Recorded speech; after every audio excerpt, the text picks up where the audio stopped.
హ్మ్, ఆ శుక్రవారం మధ్యాహ్నం కల్వరి కొండ మీద కమ్ముకున్న కటిక చీకటి.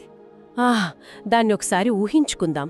అవును, ఆ దృశ్యం తలుచుకుంటేనే ఒక రకమైన వణుకు పుడుతుంది గదా. ఖచ్చితంగా.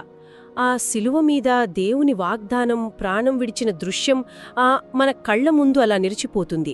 ఆ తర్వాత ఆ సమాధి, దానిమీద ఆ భారీ రాయి ముద్రించబడటం. హ్మ్, ఇక ఆ శనివారం గురించి చెప్పాలంటే ఎటు చూసినా ఆవరించిన భయంకరమైన నిశ్శబ్దం. ఎగ్జాక్ట్లీ. శిష్యులంతా ఎక్కడో ఒక గదిలో తలుపులు మూసుకుని ఆ భయంతో వణికిపోతూ దాక్కున్నారు.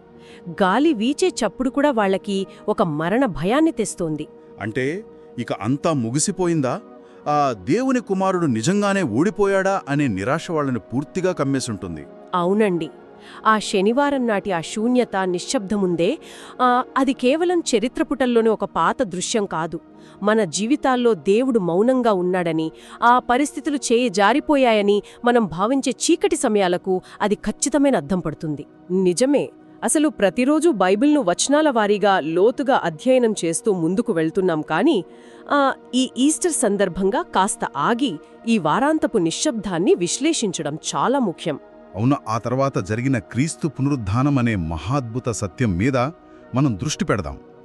ఈ మూల గ్రంథాలు పరిశీలిస్తుంటే ఇది కేవలం చరిత్ర కాదు, దేవుని మారని స్వభావాన్ని లోతుగా అర్థం చేసుకునే ప్రయాణం అనిపిస్తోంది. ఖచ్చితంగా. ఇది ఆయన నమ్మకత్వాన్ని, ఆయన ప్రేమను తెలియజేసి ఒక అద్భుతమైన అధ్యయనం. ఈ మూలాలను విశ్లేషిస్తున్నప్పుడు నా మనసులో ఒక ఆలోచన మెదిలింది. సరే, దీన్ని వివరంగా విశ్లేషిద్దాం. ఆ శనివారం నాటి నిశ్శబ్దాన్ని ఒక ఆస్పత్రి వాతావరణంతో పోల్చవచ్చనిపిస్తోంది. ఆస్పత్రి వాతావరణం అంటే ఎలాగా? అంటే ఇప్పుడు ఆపరేషన్ థియేటర్ లోపల ఏం జరుగుతుందో బయటున్న వాళ్ళకి తెలియదు కదా. డాక్టర్ ఇంకా బయటకు రాలేదు. ఆ నిరీక్షణలో ఒక రకమైన ఆందోళన ఉంటుంది. ఓ, అర్థమైంది. అంతా ముగిసిపోయిందా అనే ఆందోళన అక్కడ కనిపిస్తోంది. కరెక్ట్. అవునండి. ఆ ఎదురుచూపుల్లో దాగి ఉన్న నిరాశ ఆ శిష్యుల హృదయాలను అలాగే తొలిచేసి ఉంటుంది కదా. 100% ఆ ఆస్పత్రి గది బయట ఉండే ఆందోళన, భయం, అనిశ్చితి లాంటిదే ఆ శనివారం నాటి నిశ్శబ్దం. ఆ క్షణంలో వారి ఆశలన్నీ ఆ సమాధిలోనే పాతిపెట్టబడ్డాయి అని వాళ్ళు అనుకున్నారు. కానీ ఇక్కడే ఒక ట్విస్ట్ ఉంది కదా. అవును, ఇక్కడే ఈ చారిత్రక ఆధారాలు దేవుని సార్వభౌమాధికారం ఎలా పనిచేస్తుందో మనకు వివరిస్తున్నాయి. ఆ నిశ్శబ్దం దేవుని ఓటమికి సంకేతం అస్సలు కాదు. ఓటమి కాదు, మరి అదేంటి? అది ఆయన చేయబోయే ఒక గొప్ప కార్యానికి ముందున్న నిరీక్షణ మాత్రమే. ఆయన లక్షణాలను మనం గమనిస్తే దేవుని మంచితనం, ఆయన గొప్పదనం ఎప్పుడూ మారవు. అంటే ఆ నిశ్శబ్దంలో కూడా దేవుడు పని చేస్తూనే ఉన్నాడనమాట. ఖచ్చితంగా. ఎమ్మాయు మార్గంలో వెళ్తున్న శిష్యులు ఎందుకంతగా దుఃఖించారు అంటే వాళ్ళు కేవలం శుక్రవారం జరిగిన ఆ శిలువ మరణం మీదే, తమ కళ్లకు కనిపించిన ఓటమి మీదే దృష్టి పెట్టారు. ఆ మరణం వెనుక ఉన్న గొప్ప ప్రణాళికను చూడలేకపోయారు కదా. అవునండి, ఆ గొప్ప విమోచన ప్రణాళికను వారు చూడలేకపోయారు. మన జీవితాల్లో కూడా అంతే. దేవుడు మౌనంగా ఉన్నాడనుకున్నప్పుడు ఆయన తన నిబంధనను మరిచిపోయాడని భయపడుతుంటాం. కానీ దేవుని లక్షణాలు ఎప్పటికీ మారవు. ఆయన మౌనం వెనుక ఒక అద్భుతమైన ప్రణాళిక ఉందని మనం అర్థం చేసుకోవాలి. ఈ నిశ్శబ్దం గురించి మాట్లాడుతుంటే ఆ సమాధి దగ్గరున్న నిశ్శబ్దం నుండి మానవుని హృదయంలో జరిగే ఆ అంతర్గత పోరాటం వైపు ఈ కథనం సహజంగా మారుతున్నట్లు అనిపిస్తోంది. అది చాలా లోతైన పాయింట్. ఎలా మారుతోందో వివరిస్తారా? అంటే శనివారం దేవుడు పని చెయ్యట్లేదని వాళ్ళు ఎలా అనుకున్నారో మనం కూడా మన ఆధ్యాత్మిక జీవితాల్లో అలాగే అనుకుంటాం. ముఖ్యంగా మన సొంత బలంతో పాపాన్ని లేదా మన వ్యసనాలను జయించాలని చూసినప్పుడు. అవును, ఎన్నోసార్లు గట్టిగా నిర్ణయించుకుంటాం, కానీ మళ్లీ విఫలమవుతాం. కరెక్ట్. ఆ ఓటమిలో కూడా ఒక భయంకరమైన నిశ్శబ్దం ఉంటుంది. ఇక్కడ ఒక ఆసక్తికరమైన విషయం ఏంటంటే, చెప్పండి, ఆ ఆసక్తికరమైన విషయమేంటో. ఈ మూల గ్రంథాలు పాపాన్ని కేవలం ఒక అలవాటుగా చెప్పడం లేదు. మీరిందాకన్నట్లు ఒక ఆధ్యాత్మిక కోణంలో విశ్లేషిస్తే అదొక ఆరాధన లోపం అంటారు కదా. అవును, దాని వర్షిప్ డిజార్డర్ అంటారు. ఆరాధన లోపం. ఒక్క నిమిషం ఆగడం. ఆరాధన లోపం అనడం కొంచెం వింతగా వినిపిస్తోంది. ఎవరైనా ఒక వ్యసనానికి బానిసైతే వాళ్ళు దాన్ని ఆరాధిస్తున్నారని ఎలా చెప్పగలం? అసలు ఆరాధన అంటే మనం భక్తితో చేసే పని కదా. చాలామంది అలాగే అనుకుంటారు. ప్రార్థనా మందిరంలో చేతులు పైకెత్తి పాటలు పాడటం మాత్రమే ఆరాధన అనుకుంటారు. కానీ ఇక్కడ మనం దేనికి అత్యున్నతమైన విలువ ఇస్తున్నామనేది పాయింట్. అంటే మన సమయాన్ని, మన శక్తిని దేనికోసం ధారపోస్తున్నామానా? ఎగ్జాక్ట్లీ. మానవుని హృదయం సృష్టికర్తను ఆరాధించేలా నిర్మించబడింది. కాని అది ఎప్పుడైతే దేవునికి దూరమవుతోందో అది ఖాళీగా ఉండలేదు. ఖాళీగా ఉండలేక సృష్టిని ఆరాధించడం మొదలుపెడుతుంది కదా. అవును, లోకంలోని తాత్కాలికమైన వస్తువులను, అలవాట్లను, కనీసం ఒక మత్తును ఆరాధించడం మొదలుపెడుతుంది. సృష్టికర్తను కాకుండా సృష్టిని ఆరాధిస్తూ దానికి బానిసగా మారిపోతుంది. అబ్బా, ఎంత లోతైన సత్యమిది! అంటే పాపంలో ఉన్నవాళ్ల పరిస్థితి ఎలా ఉంటుందంటే, చనిపోయి ఆ పాపం అనే సమాధి వస్త్రాలతో బంధించబడి ఉన్న శవాల లాంటిదనమాట. అవునండి, ఆ గ్రేవ్ క్లోత్స్తో కట్టబడి తమంతట తాముగా ఆ రాయిని దొర్లించలేని ఆధ్యాత్మిక మరణస్థితిలో వాళ్ళుంటారు. ఇక్కడే నాకొక ఆలోచన వస్తుంది. మనం ఆధ్యాత్మికంగా చనిపోయి ఇనుప సంకెళ్ల లాంటి వస్త్రాలతో బంధించబడి ఉంటే ఇక మన సొంత సంకల్ప బలం అంటే ఆ విల్ పవర్ ఏ విధంగా సరిపోతుంది? అస్సలు సరిపోదు. విల్ పవర్తో దాన్ని జయించడం అసాధ్యం. ఇది ఎలా ఉందంటే బరువైన రాళ్లను కట్టుకుని సముద్రంలో ఈదగానికి ప్రయత్నించడం లాంటిది కదా. ఎంత అద్భుతమైన పోలిక చెప్పారు. ఆ బరువైన రాళ్లతో ఈదడం ఎంత అసాధ్యమో, ఆ మానవుడు తన సొంత క్రియల ద్వారా రక్షించబడటం కూడా అంతే అసాధ్యం. అవును, ఎంత గట్టిగా ఈదాలని చూస్తే అంత వేగంగా నీళ్లలో మునిగిపోతాం. కరెక్ట్. చట్టం లేదా నియమాలు ఆ సమాధి వస్త్రాలను ఎప్పటికీ విప్పలేవు. మానవ ప్రయత్నాలన్నీ వ్యర్థమే. ఇక్కడే మనకు దేవుని జోక్యం ఎంత అవసరమో అర్థమవుతుంది. అంటే కేవలం దేవుని కృప వలనే ఆ కట్లు తెంచబడతాయన్నమాట. ఖచ్చితంగా. ఆ కృప గురించి ఆలోచిస్తుంటే ఈ కథనం పూర్తిగా మారుతోంది. మానవుడు నిస్సహాయ స్థితిలో ఉన్నప్పుడు ఆ ఆదివారం ఉదయం దేవుడు స్వయంగా రంగంలోకి దిగాడు. ఈ పునరుత్థానం అనే సత్యం దగ్గర నాకెప్పుడో ఒక ప్రశ్న వస్తుంటుంది. ఒకవేళ ఆ పునరుత్థానం జరగకపోయుంటే ఏమయ్యేది? దేవుడు గొప్ప బోధకుడు కదా, ఆయన బోధలు పాటిస్తే సరిపోదా? ఈ ప్రశ్నకు అపుస్తలుడైన పౌలు 1 కొరింథీయులకు 15వ అధ్యాయంలో ఒక ఖచ్చితమైన తర్కాన్ని, ఒక లాజికల్ చైన్ను ఉంచాడు. అవును, పౌలు చెప్పిన 7 పరిణామాల గురించే కదా మీరు చెప్పేది? అవునండి. అసలు కొరింథు సంఘంలో ఆ సమయంలో గ్రీకు తత్వశాస్త్రం ప్రభావం చాలా ఎక్కువగా ఉండేది. ముఖ్యంగా ఈ ద్వంద్వవాదం అంటారు కదా, అది. ఈ ద్వంద్వవాదం అంటే ఏమిటి? అసలు వాళ్లకు పునరుత్థానం అనే ఆలోచన ఎందుకు సమస్యగా మారింది? అంటే గ్రీకుల ఆలోచన విధానం ప్రకారం భౌతిక శరీరం అనేది ఒక చెరసాల లాంటిది. అది చెడ్డది, ఆత్మ మాత్రమే స్వచ్ఛమైనది, పవిత్రమైనది అని వాళ్ళు నమ్మేవారు. అంటే చనిపోయిన తర్వాత ఆత్మ ఈ శరీరం నుండి విముక్తి పొందుతుందనుకునేవారా? అవును. మళ్లీ ఆ శరీరంలోకి ఆత్మ రావడం, భౌతికంగా తిరిగి బ్రతకడం అనేది వాళ్లకి అసాధ్యంగా, అసహ్యంగా అనిపించింది. అందుకే కొరింథులోని కొందరు యేసు ఆత్మ బ్రతికింది కాని శరీరం లేవలేదు అన్నారు. దానికి పౌలు ఆ 7 పరిణామాలతో సమాధానమిచ్చాడు కదా. మొదటిది ఏంటంటే, ఒకవేళ క్రీస్తు లేవకపోతే మన ప్రకటించటం వ్యర్థమన్నాడు. ఖచ్చితంగా. శతాబ్దాలుగా జరుగుతున్న బోధంతా ఒక అబద్ధమైపోతోంది. ఇక రెండవది, మన విశ్వాసం వ్యర్థం. చనిపోయి సమాధిలో ఉన్న వ్యక్తిని నమ్మడం వల్ల ఎలాంటి ప్రయోజనం ఉండదు కదా. నిజమే. ఇక మూడవది, అపొస్తలులు దేవుని మీద అబద్ధపు సాక్షులుగా మిగిలిపోతారు. దేవుడు క్రీస్తును లేపాడని వాళ్ళు సాక్ష్యం ఇచ్చారు కాబట్టి వాళ్ళు మోసగాళ్ళవుతారు. అవునండి. ఇక నాలుగవది చాలా కీలకమైనది. పునరుత్థానం లేకపోతే మనం ఇంకా మన పాపాల్లోనే బందీలమయ్యున్నాము అని పౌలన్నాడు. ఒక్క నిమిషం, ఇది కొంచెం వివరించండి. శిలువ మరణం ద్వారా పాపాలకు పరిహారం చెల్లించబడింది కదా, మరి పునరుత్థానం లేకపోతే ఇంకా పాపాల్లోనే ఎందుకున్నట్లు? చాలా ముఖ్యమైన పాయింట్ ఇది. శిలువ మరణం అనేది పాపాలకు చెల్లించిన మూల్యం, కరెక్టే. కానీ ఆ మూల్యం దేవుడు అంగీకరించాడు అని రుజువేమిటి? రుజువు కావాలి కదా. ఒకవేళ యేసు సమాధిలోనే ఉండిపోయుంటే ఆయన కూడా సాధారణ మనుషులలాగే మరణానికి బందీ అయ్యాడనే అర్థం. మరణాన్ని జయించలేనివాడు మనకు మరణం నుండి ఎలా విముక్తిస్తాడు? అంటే క్రీస్తు లేవకపోతే మన పాపాలకు క్షమాపణ అందినట్లు ఎలాంటి ఆధారము లేదు అన్నమాట. ఖచ్చితంగా. ఇక ఐదవది చూస్తే, క్రీస్తునందు చనిపోయినవారు శాశ్వతంగా నశించిపోయినట్లే. ఆరవది, ఈ జీవితం వరకే క్రీస్తు మీద ఆశ పెట్టుకుంటే క్రైస్తవులు ప్రపంచంలో అందరికంటే దౌర్భాగ్యులు అన్నాడు పౌలు. అబ్బా, నిజమే కదా. ఎన్నో కష్టాలు, హింసలు భరించి ఒక అబద్ధాన్ని నమ్మితే దౌర్భాగ్యులే. ఇక 7వ పరిణామం నన్ను బాగా ఆలోచింపజేసింది. శూన్యవాదం గురించి కదా. అవును, దాన్ని నిహిలిజం అంటారు. ఒకవేళ పునరుద్ధానమే లేకపోతే తిందాం, తాగుదాం, రేపు చనిపోతాం అనే ఆలోచన సరైనదవుతుంది. అంటే నైతికతకు, నీతిగా బ్రతకడానికి ఇక ఎలాంటి అర్థమూ ఉండదు.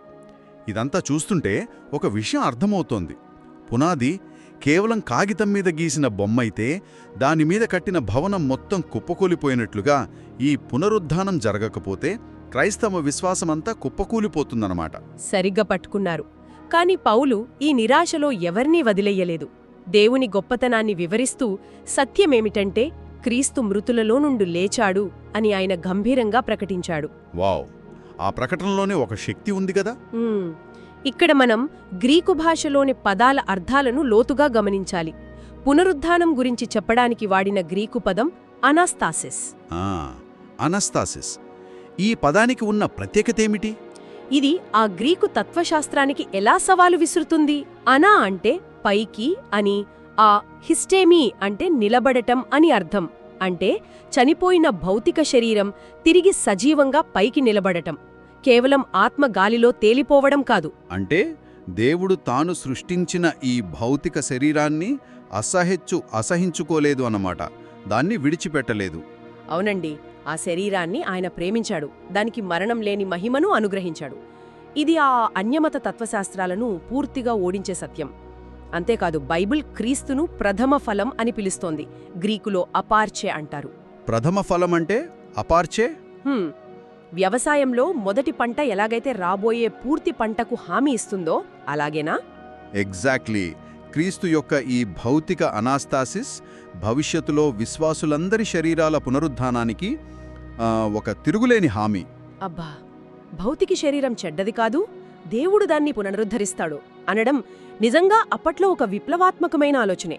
ఇదంతా వింటుంటే క్రీస్తు లేచాడనే చారిత్రక సత్యం అద్భుతంగా అర్థమవుతోంది. అవును, దేవుని గొప్పతనం ఇక్కడే మనకు కనపడుతుంది. కానీ ఇది గతాన్ని గురించి మాత్రమే కాదు గదా. ఈరోజు మన వ్యక్తిగత జీవితాలకు, మన పాపక్షేమాపణకు ఇది ఎలా వర్తిస్తుందనేది తెలుసుకోవాలనుంది. ఈ కనెక్షన్ ఎక్కడ దొరుకుతుంది? దీనికి జవాబు రోమీయులకు రాసిన పత్రిక 4:25లో దొరుకుతుంది. ఆ వచనాన్ని మనం చాలా లోతుగా విశ్లేషించాలి. ఆ వచనం ఏం చెప్తోంది? ఆయన మన పాపముల కొరకు అప్పగింపబడి మనలను నీతిమంతులుగా తీర్చుటకు లేపబడెను అనుంటుంది. దీన్నే జస్టిఫికేషన్ అంటారు. దీన్ని నేను ఒక రోజువారీ జీవిత ఉదాహరణతో అర్థం చేసుకోవడానికి ప్రయత్నిస్తున్నాను. ఒక నేరస్తుడున్నాడు. అతనికి కోర్టు శిక్ష విధించింది. కానీ ఆ నేరస్తుడికి బదులుగా మరొక వ్యక్తి ఆ శిక్షను భరించడానికి జైలుకు వెళ్ళాడనుకుందాం. అవును, కొనసాగించండి. ఆ ఉదాహరణ సరిగ్గా సరిపోతుంది. ఆ జైల్లో ఉన్నంతకాలం ఆ శిక్ష ఇంకా అమలవుతూనే ఉంటుంది గదా. మరి ఆ అసలు నేరస్తుడికి నిజమైన స్వేచ్ఛ, ఆ న్యాయపరమైన విముక్తి ఎప్పుడు దొరుకుతుంది? ఎప్పుడంటే తన బదులుగా వెళ్లిన వ్యక్తి శిక్షను పూర్తిగా అనుభవించి జైలు తలుపులు తెరుచుకొని ధైర్యంగా బయటకు వచ్చినప్పుడు. ఖచ్చితంగా. దేవుని న్యాయస్థానంలో మన పరిస్థితి కూడా అదే కదా. మన పాపాలకు విధించబడిన మరణశిక్షను యేసుక్రీస్తు భరించాడు. ఆయన ఆ సమాధిలో ఉన్నంతకాలం ఆ అప్పు ఇంకా తీరలేదేమో అన్నట్లుగా ఉంటుంది. అవునవును. కాని ఎప్పుడైతే ఆ రాయి దొర్లించబడి ఆ సమాధి ఖాళీగా కనిపించిందో అది మన పాపపు అప్పు పూర్తిగా తీరిపోయిందన్న దానికి దేవుడిచ్చిన తిరుగులేని పరలోకపు రసీదు. అబ్బా, ఎంత బావుంది ఈ మాట! పరలోకపు రసీదు అంటే మనం తీసుకున్న అతిపెద్ద బ్యాంకు రుణం మన వల్ల తీర్చలేని పరిస్థితిలో ఉంటే ఎవరైనా వచ్చి ఆ రుణం మొత్తం తీర్చేస్తే అప్పుడు బ్యాంక్ మేనేజర్ స్వయంగా పెయిడ్ ఇన్ ఫుల్ అని పెద్ద స్టాంప్ వేస్తాడు కదా. కరెక్ట్. ఆ స్టాంప్ వేసి మన చేతిలో పెట్టిన రసీదు లాంటిదే ఈ ఖాళీ సమాధి. ఆ రసీదు చూశాక మనకు ఎంతటి భరోసా ఉంటుందో ఆ ఖాళీ సమాధిని చూసినప్పుడు కూడా అంతటి భరోసా కలగాలి. అంతేకాదు, దీనిని మనం మరింత విస్తృత దృక్కోణంలో విశ్లేషిద్దాం. ఇక్కడ మనం గ్రీకు వ్యాకరణంలోని మరొక అద్భుతాన్ని చూడాలి. పౌలు క్రీస్తు లేపబడ్డాడు అని చెప్పడానికి ఎగైరో అనే గ్రీకు పదాన్ని వాడాడు. అంటే గ్రీకులో ఎగెగ్గేర్ తాయి అంటారు. పర్ఫెక్ట్ టెన్స్ అంటే ఇంగ్లీష్లో ఉన్నట్టేనా? గ్రీకు వ్యాకరణంలో దీని ప్రాముఖ్యత ఏమిటి? గ్రీకు వ్యాకరణంలో పర్ఫెక్ట్ టెన్స్ అనేది చాలా శక్తివంతమైనది. దీని అర్థమేంటంటే ఒక పని గతంలో పూర్తిగా ముగిసిపోయింది, కాని దాని తాలూకు ప్రభావం, దాని నుండి వచ్చే శక్తి వర్తమానంలో నిరంతరం ప్రవహిస్తూనే ఉంటుంది. అంటే క్రీస్తు కేవలం 2000 సంవత్సరాల క్రితం ఎప్పుడో లేపబడ్డాడు, అది అక్కడితో ముగిసిపోయిన చరిత్ర కాదన్నమాట. ఎగ్జాక్ట్లీ. ఆయన లేపబడ్డాడు. ఆ పునరుత్థాన శక్తి ఈ రోజు రేపు ఎప్పటికీ అదే తీవ్రతతో పనిచేస్తూనే ఉంటుంది. ఆ శూన్య సమాధి నుండి వెలువడిన శక్తి నిరంతరాయంగా ప్రవహిస్తోంది. వావ్! అందుకే మనం ఎప్పటికీ దేవుని ముందు నీతిమంతులుగా తీర్చబడిన స్థితిలో సురక్షితంగా నిలబడతాం కదా. అవునండి. ఇది దేవుని నిబంధన స్వభావాన్ని, ఆయన అంతులేని విశ్వసనీయతను కళ్లకు కడుతోంది. అంటే మనం ఇప్పుడు శిక్షా విధి భయంతో వణికిపోయే స్థితిలో లేము. మనం ఒక కృపాక్షేత్రంలో ఉన్నాం. అవును, ఫేవర్ గ్రౌండ్లో ఉన్నాం. మన పాపాలు క్షమించబడటం మాత్రమే కాదు, భవిష్యత్తులో మనకు ఈ రోగాలు, బాధలు, అలసట ఏమీ లేని ఒక మహిమగల శరీరం కూడా ఖచ్చితంగా లభిస్తుంది. ముమ్మాటికి. ఎందుకంటే మరణపు ముల్లు శాశ్వతంగా విరగ్గొట్టబడింది కాబట్టి. ఈరోజు మూలాలను విశ్లేషిస్తుంటే మనకు స్పష్టంగా అర్థమయ్యేదొకటే. ఈ బైబిల్ అధ్యయనం కేవలం జ్ఞానాన్ని సంపాదించడానికి కాదు, ఏదో కొత్త చరిత్ర తెలుసుకోవడానికి అస్సలే కాదు. అవును, దేవునితో ఒక సజీవ సంబంధాన్ని ప్రతిరోజు ఏర్పరచుకోవడానికి, దేవుని మారని స్వభావాన్ని, ఆయన సార్వభౌమాధికారాన్ని ఇలా అర్థం చేసుకోవడం ద్వారా మన ప్రార్థనా జీవితం ఎంతో బలపడుతుంది. నిజమే. ఒకప్పుడు దేవుడు వింటున్నాడో లేదో అని సందేహించే మనసుకు ఇప్పుడు మరణాన్నే జయించిన దేవుడు మన పక్షాన ఉన్నాడనే ధైర్యం వస్తుంది. ఈ పునరుత్థాన శక్తి నేడు మన జీవితాల్లో ఎలాంటి ప్రభావాన్ని చూపగలదు అంటారు? ఈ శక్తి నేడు మానవ జీవితాల్లో ఒక సంపూర్ణ మార్పును తీసుకురావాలి. మనలను ఇంకా భయపెడుతున్న బంధించి ఉంచిన వ్యసనాలను, ఆ డిప్రెషన్ను సంపూర్ణంగా జయించే శక్తి ఆ ఖాళీ సమాధి నుండి ఇప్పటికీ ప్రవహిస్తూనే ఉంది. అంటే ఇది కేవలం చదువుకునే సత్యం కాదు, మన రోజువారీ జీవితంలో ప్రతి క్షణం అనుభవించే జీవన విధానంగా మారాలి. ఖచ్చితంగా. దేవునితో మనం నడవడానికి, ఆయనతో మన అనుబంధం మరింత ఆత్మీయంగా మారడానికి ఇది ఒక తిరుగులేని పునాది అవ్వాలి. అబ్బా, ఈ లోతైన సత్యాలను ధ్యానించిన తర్వాత ముగింపుగా ఒక బలమైన ఆలోచనను పంచుకోవాలనుకుంటున్నాను. చెప్పండి, ఆ ఆలోచన ఏంటో? క్రీస్తును మృతులలో నుండి లేపిన అదే అనంతమైన శక్తి నేడు విశ్వాసులలో కూడా నివసిస్తుంటే ఇంకెందుకు మనం భయపడాలి? జీవితంలో ఏ చనిపోయిన పరిస్థితులను మనం ఇంకా శాశ్వతమని భ్రమపడుతున్నాం? చాలా బలమైన ప్రశ్న ఇది. ఏ సమస్యలు ఇక ఎప్పటికీ మారవు, ఇవి మనల్ని సమాధి చేసేస్తాయి అని దేవునికి అప్పగించకుండా నిరాశతో నిలబడిపోయి ఉన్నాం. ఒక్కసారి ఆలోచిద్దాం, ఆ పాతబడిపోయిన సమాధి వస్త్రాలను పట్టుకుని ఎందుకు వేలాడుతున్నాం? నిజమే. మరణాన్ని జయించి దాని ముల్లును విరగ్గొట్టిన దేవుడు జీవితంలోని చీకటి పరిస్థితులను జయించలేడా? ఖచ్చితంగా జయిస్తాడు. ఆ చీకటి శనివారం తర్వాత ఒక అద్భుతమైన ఆదివారం ఎదురుచూస్తూనే ఉంటుంది కదా. అవునండి, ఎంతటి భరోసా ఇచ్చే మాటలివి. దేవుని అపారమైన ప్రేమను, ఆయన నమ్మకత్వాన్ని ఈరోజు మనం విశ్లేషించిన సత్యాలు చాలా స్పష్టంగా చూపిస్తున్నాయి. అవును. ఒక చిన్న విషయం, ఈరోజంతా ఈ సత్యాలను మనం లోతుగా ధ్యానిద్దాం. ఈరోజు మనం విశ్లేషించిన మూలాల ద్వారా నేర్చుకున్న కొత్త సత్యమేమిటి, దేవుడు నేర్పిస్తున్న పాఠమేమిటి అనేది కామెంట్స్లో పంచుకోండి. అలాగే ఈ సత్యం విన్న తర్వాత రాబోయే రోజుల్లో ఆచరణాత్మకంగా తీసుకోబోయే అడుగు గురించి కూడా ఆలోచించండి. అవును, తోటి ఆధ్యాత్మిక సహోదరుల విశ్వాసాన్ని నిర్మించడానికి ఈ లోతైన అధ్యయనాన్ని వారితో పంచుకోండి. తదుపరి విశ్లేషణల కోసం మన ఛానల్తో పాటే ప్రయాణం చేద్దాం. దయచేసి సబ్స్క్రైబ్ చేసుకోండి. దేవుడు దీవించునుగాక. God bless you.